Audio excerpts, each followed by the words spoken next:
Hello and welcome to this very special interview on Dawn News. I'm Mubashir Zaidi. Today I'm joined by a very special person. He needs no introduction in Pakistan's constitutional and legal circles, one of the top constitutional experts of Pakistan.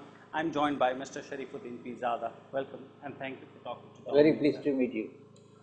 So, your critics believe that you are one constitutional expert who has rewritten the constitutional history of Pakistan, and that too in negative terms. Do you subscribe to any such criticism? These are critics who misconstrue everything about me, and this is allegation without any foundation.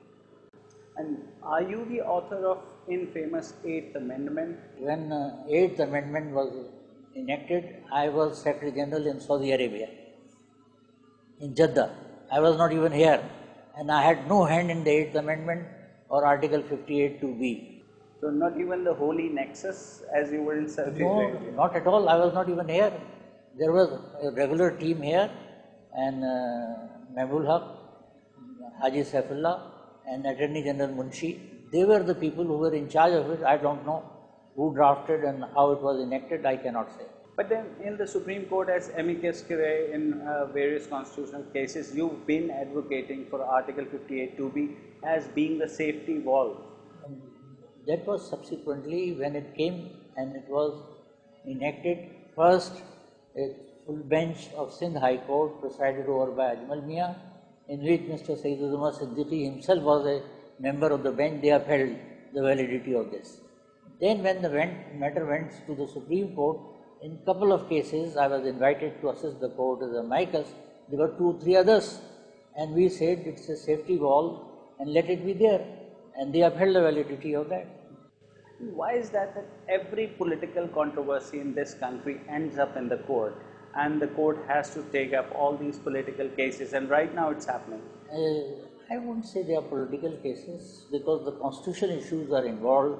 Therefore the courts hear the arguments and then they decide the issues. And you think there are many issues needs to be settled down, or there are no settled limits for executive, judiciary, military and other institutions of state? Yes, there are many complications and complicated questions which have arisen, and it is time they should be resolved. So let's go to General Musharraf's era, 12th of October 1999.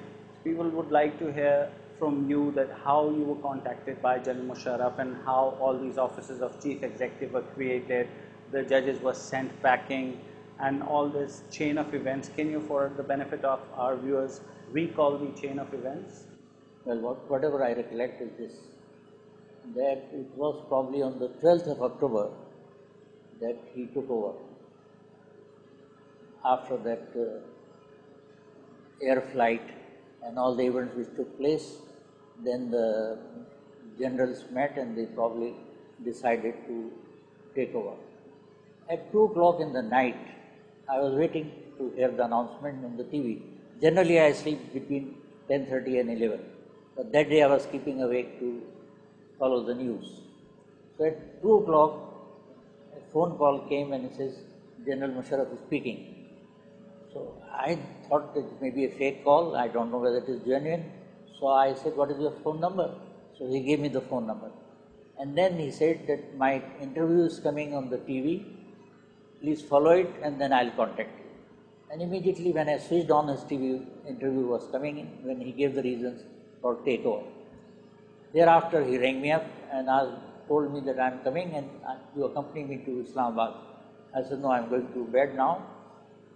I will come tomorrow afternoon.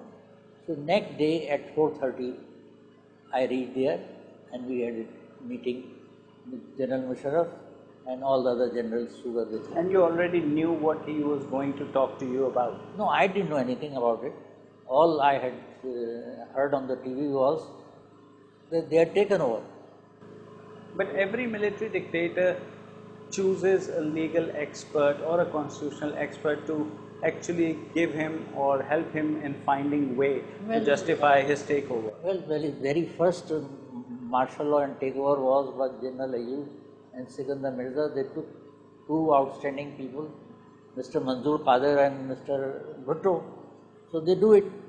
General Zia selected me on the recommendation of the Chief Justices, but he also added Mr. A.K. Brohi.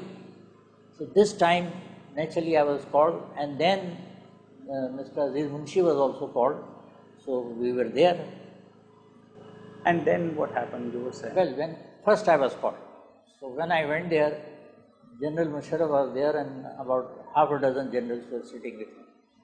Then they said there should be martial law and General Musharraf should be treated as Chief Martial Law Administrator.